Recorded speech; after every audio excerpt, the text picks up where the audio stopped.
नमस्कार, स्वागत है आपका फिटनेस एंड रिदम में। आज की इस वीडियो में मेरा विषय रहेगा भुजंग आसन। भुजंग आसन एक बहुत ही सरल आसन है जो कमर को फ्लेक्सिबल बनाता है। कमर के दर्द में एक रामबाण इलाज के रूप में हम इसको ले सकते हैं और हमारी जो स्पाइन है उसे बहुत ही मजबूत और फ्लेक्सिबल बनाता है। स्पाइन से रिलेटेड कोई भी प्रॉब्लम, चाहे वो सर्वाइकल से रिलेटेड है, सर्वाइकल है या लंबर में कोई प्रॉब्लम है या स्लिप डिस्क है या फिर साइटिका की प्रॉब्लम है, उसमें सब में ये बहुत अच्छा बेनिफिट देता है। तो भुजंग आसन को कोबरा पोज कहते हैं क्योंकि इसमें हमारा शरीर एक स्नैक की आकृति बनाता है और उसी तरह से जिस तरह से स्नैक एक बहुत ही लचीला अपनी बॉडी को बना के रखता है, ये हमारी बॉडी को वैसे ही फ्लेक्सिबल और लचीला बनाता है। तो भुजंग आसन आप सभी इस आसन से वैसे तो वाकिफ है ही, कैसे करते हैं वो मैं आज आपको बताऊंगी। साथ में ही मैं इसके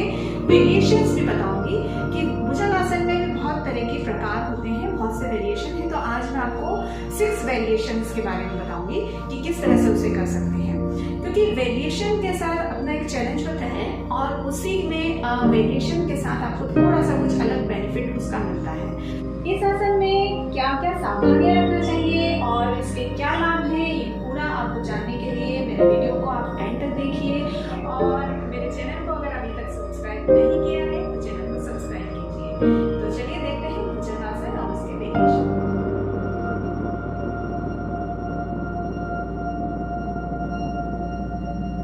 भुजंग आसन करने के लिए मैट पर पेट के बल लेट जाएं। अपनी दोनों एड़ियों को मिलाएं और पंजों को पूरा लेटा दें। अपने सिर को जमीन पर लगा लें और दोनों हाथों को अपने पास रखते हुए पूरा आरामदायक स्थिति में लेट जाएं। यहाँ पर आप अगर नहीं बन पा रहा है तो आप अपने पैरों को दूर भी रख सकते हैं, लेकिन कर सकते हैं तो अपने पैरों को पास ही रखें, दोनों एड़ियों को चिपकाते हुए। अब दोनों हाथों को अपने कंधों के नीचे ले जाते हथेलियों को रखते हुए अपने सीने के पास रखेंगे और श्वास भरते हुए धीरे धीरे अपने सिर को ऊपर उठाएं और फिर कंधों को, सीने को और अपने नाभि के हिस्से तक अपने शरीर को ऊपर उठाएंगे। कोहनियाँ यहाँ पर मुड़ी हुई रहेगी और गर्दन थोड़ी सी ऊपर की तरफ उठी हुई। यहाँ पर आप सामान्य श्वास प्रश्वास चलने देंगे और इस स्थिति में कुछ समय रुकेंगे। यह है भुजंग आसन कोबरा पोज।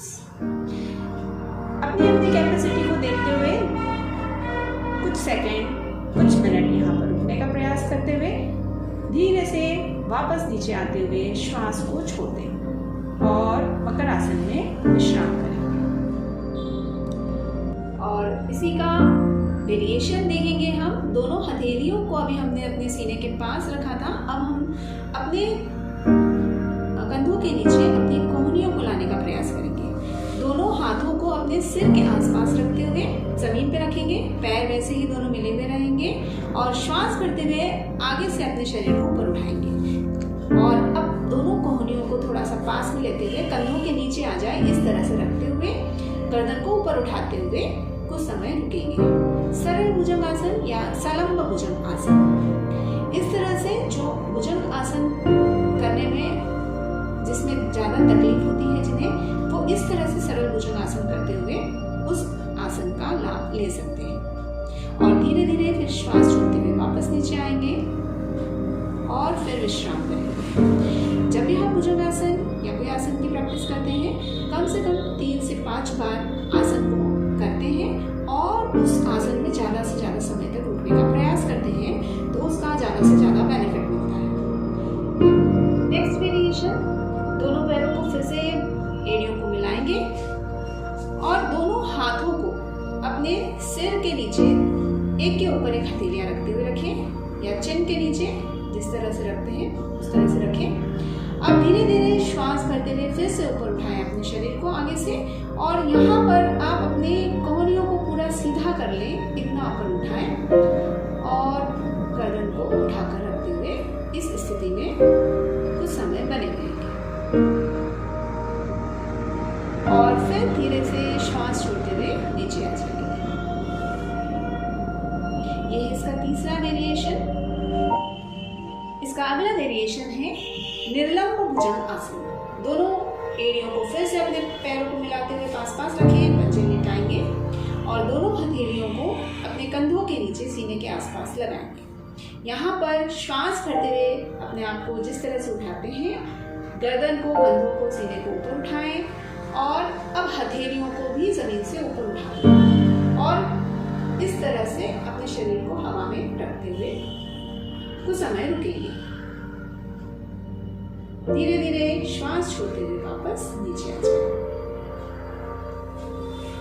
नीचे आने के बाद हर बार थोड़ा सा अपने शरीर को विश्राम दें, मकर आसन में आ जाएं और फिर अगले वेरिएशन की तरफ बढ़ते हैं।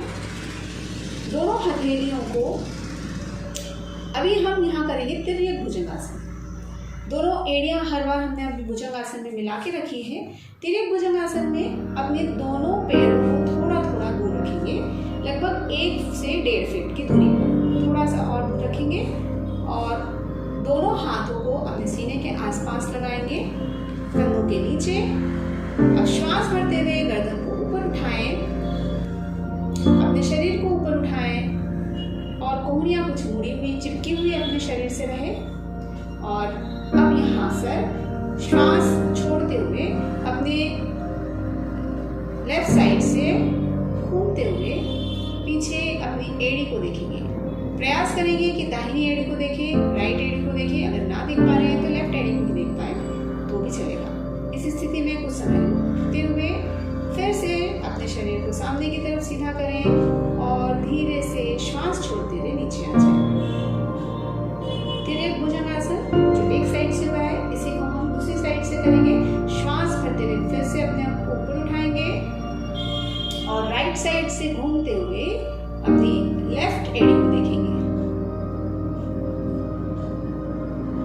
यहाँ पर रुकें और फिर श्वास भरें, सामने की तरफ आ जाए घूमते हुए और श्वास छोड़ते हुए शरीर को नीचे ढीला छोड़ें और फिर विश्राम करें।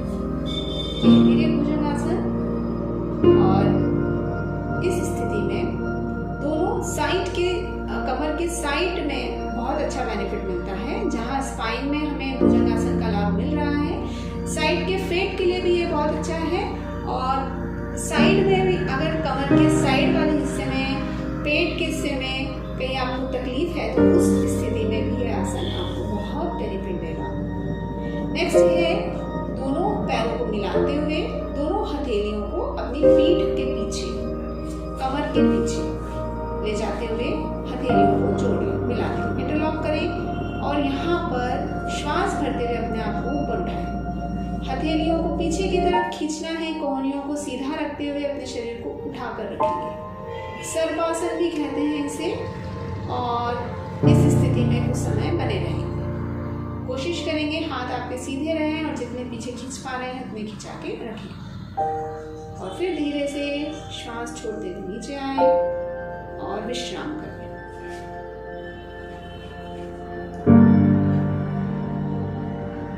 ये थी भुजंगासन के प्रकार जो हम जिसे सभी लोग आसानी से कर सकते हैं, जो बिगनर्स भी कर सकते हैं और थोड़ा सा प्रैक्टिस करते हुए इस स्थिति तक, इस आसन जो हमने लास्ट वेरिएशन देखा है वहाँ तक भी आप आ सकते हैं। इसके बाद एक एडवांस लेवल का भी होता है जिसमें हम पूर्ण भुजंगासन करते हैं। ये आसन सिर्फ उन्हीं लोगों को करना चाहिए जिन्होंने अपनी स्पाइन को बहुत अच्छे से फ्लेक्सिबल बना रखा है और जो बहुत अच्छे से प्रैक्टिस करते आ रहे हैं आसनों की, योगा की। और क्योंकि ये पूर्ण भुजंगासन है तो ध्यान से करते हुए, क्योंकि इसमें कमर बहुत ज़्यादा मुड़ती है तो ध्यान रखते हुए आपको किसी तरह की तकलीफ ना हो वही लोग करें, यंग लोग ही करें। और अगर आप करते आ रहे हैं तो आप इसे कर सकते हैं।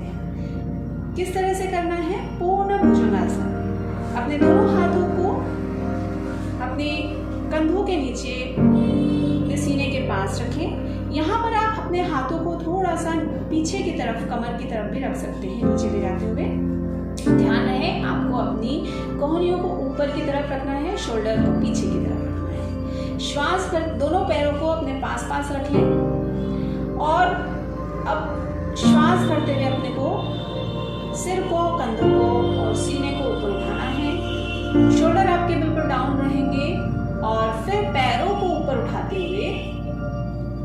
पैरों को ऊपर उठाते हुए अपने पैरों को सिर से मिलाने का प्रयास करेंगे, पूर्ण भुजंगासन। और यहाँ पर रुकते हुए आसन का पूरा लाभ लेंगे।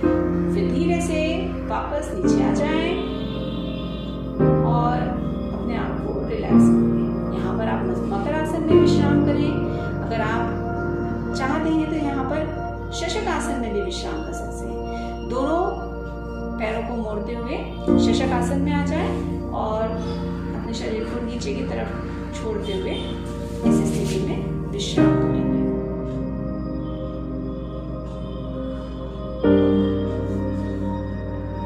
ये वेरिएशंस के साथ अगर भुजंगासन करते हैं तो आपको अपनी कमर से रिलेटेड कोई भी प्रॉब्लम होती है उसमें आपको बहुत ही अच्छा बेनिफिट मिलेगा और उससे आप छुटकारा पा सकते हैं। बस आपको ये ध्यान रखना है, कई बार गलतियां हो जाती हैं, वो अगर आप गलती ना करेंगे तो ही आप उसका बहुत अच्छा बेनिफिट ले सकते हैं। क्या गलतियां करते हैं? कई बार भुजंगासन करते समय हम अपने कंधों को थोड़ा सा ऊपर उठा लेते हैं या हाथों को पूरा खोल देते हैं, तो जो आपको स्पाइन पे इफेक्ट आना चाहिए वो नहीं मिलता है।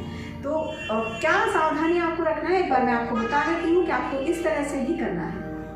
भुजंगासन करते हैं तो दोनों हथेलियों को अपने पास रखते हुए अपने शरीर को धीरे धीरे जब ऊपर उठाते हैं श्वास करते हुए। अब क्या होता है कि जब हम ऊपर उठते हैं तो कई बार कंधों को एकदम कड़क करते हुए अपने कानों से चिपका लेते हैं और इस तरह से आप अपने हाथों को पूरा खोल लेते हैं। यहाँ पर क्या होता है, जो स्पाइन पर इफेक्ट आना चाहिए वो नहीं आता है। अपने कंधों को ढीला छोड़ना है, नीचे रखना है और अपनी कोहनी को थोड़ा सा बैंड रखते हुए इस तरह से रखना है और इस तरह से आपकी स्पाइन पर जो इफेक्ट आएगा वो आपको ज़्यादा लाभ देगा। इस तरह से रुकते हुए फिर धीरे धीरे नीचे आ जाएंगे। एक और गलती होती है, जब भुजंगासन करते हैं तो हमारी कोहनियाँ, जो हमें हाथों की कोहनियाँ हैं, वो हमारे शरीर से बहुत दूर हो जाती है। तो वो दूर ना रखते हुए ऐसे दूर ना रखें और उसको अपने पास चिपकाएं। जब आप जा रहे हैं उस स्थिति में भी, जब आप नीचे आ रहे हैं उस स्थिति में भी आपकी कोहनियाँ अपने शरीर से दूर ना रहे, इस तरह से ना रहे और अपने शरीर से पास में रहेंगे। जिस तरह से आप इसको चिपका के रखेंगे अपने हाथों को, तो आपके शोल्डर ज़्यादा पीछे की तरफ जाएंगे और आप अपने आप को ज़्यादा पीछे की तरफ मोड़ पाएंगे इस तरह से। तो ये सावधानी आपको रखना है भुजंगासन करते समय। और श्वास का हमेशा ध्यान रखें, जब आप जाएं तो श्वास को भरेंगे और जब आप नीचे आएंगे तो श्वास को छोड़ेंगे। आसन में रुकेंगे तो वहाँ आप सामान्य रूप से श्वास प्रश्वास करेंगे। बस ध्यान रहे हमारे पैरों को हम जितना कोशिश कर सकते हैं मिला कर रखें। बस ये सावधानियां रखनी है आपको।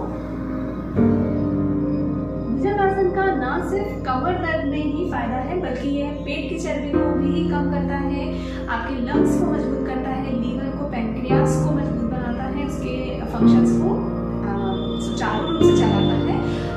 पीसीओडी में, थायराइड में, डाइजेस्टिव सिस्टम में बहुत ज़्यादा फायदा पहुंचाता है और विशेषकर लड़कियों के लिए भी ये आसन बहुत फायदेमंद है। तो ये आसन इस वेरिएशन के साथ भी आप कर सकते हुए बहुत सारे बेनिफिट इसके ले सकते हैं। तो इसे आप नियमित रूप से अपने योगाभ्यास में इस आसन को डालें, क्योंकि ये हर तरह से बहुत ही अच्छा आसन है और बहुत ही, ये ना सिर्फ बड़ों के लिए बल्कि बच्चे अगर इसे शुरुआत से करते हैं, अपने बचपन से करते हैं, तो क्योंकि आपकी स्पाइन फ्लेक्सिबल होती है तो ये हाइट भी बढ़ाने में बहुत मदद करता है। तो इस आसन को आप अपने डेली अभ्यास में ज़रूर डालिए और मेरे चैनल को सब्सक्राइब करना ना भूलिए। धन्यवाद।